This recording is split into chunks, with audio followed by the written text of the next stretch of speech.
Cartier City Expats Club is a non-profit social organisation and our speakers are volunteers. The club as such assumes no responsibility or liability for the professional reputation of or the quality of services provided by the speaker today.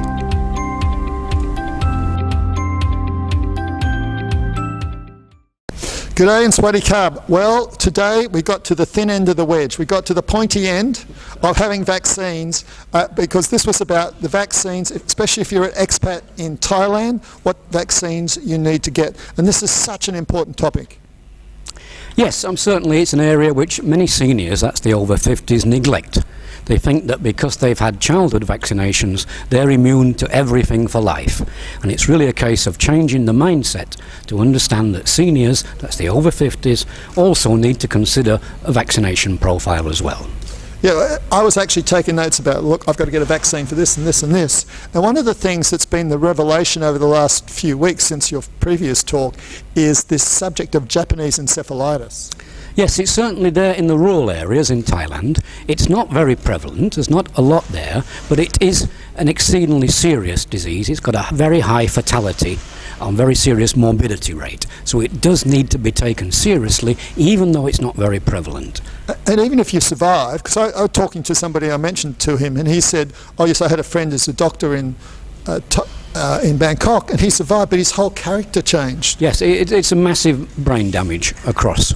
That's Japanese encephalitis. Even the survivors are very severely damaged afterwards, and the fatality rate is high. And of course, in centuries gone by, especially in wet countries like England, a huge proportion of people used to die from pneumonia.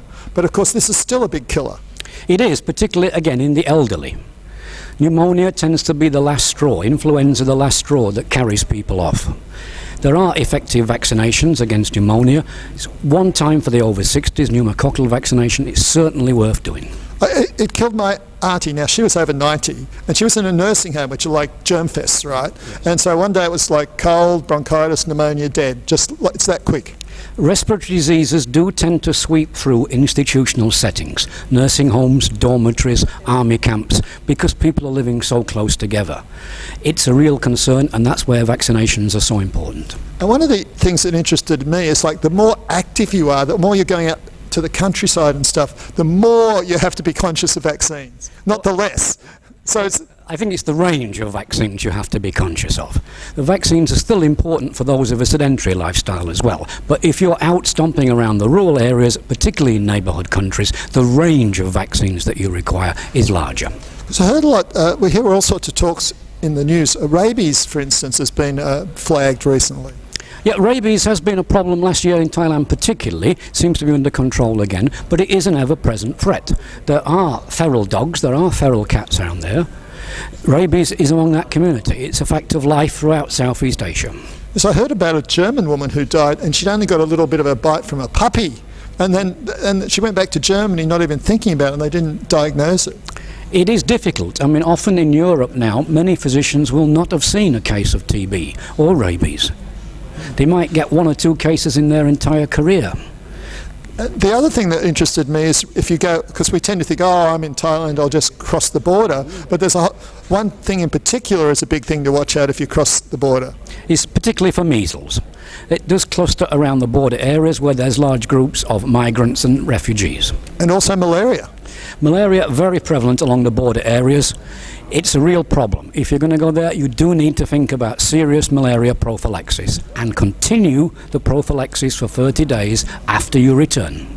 So I cannot recommend this talk too highly because you really want to address this health and you want to get ahead of the curve. So I'm actioning this, or I'm going to go out and get tetanus shot. We're looking at organising Japanese encephalitis shots for the club to come in because suddenly we become conscious of something we didn't even know about, thanks to Dr. Andy and the other doctors that come in. So I really strongly recommend this. And one of the things you emphasised is that whereas with children it's more or less one size fits all, with the older ones you really need to tailor it to what you do and where you're going. particularly if you've got specific health conditions. If there's diabetes or heart disease, hypertension, other chronic diseases, you need to look at your vaccination profile in relation to those diseases. Another area is obesity.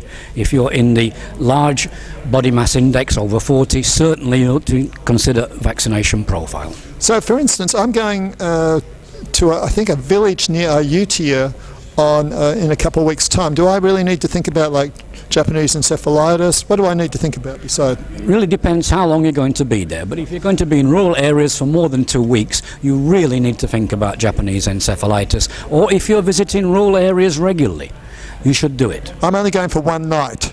Then I think you can probably be okay. All right, so there you go. I feel better. I'll sleep better tonight. But really, I have to thank Dr. Andy Barraclough for another world-class, wonderful talk.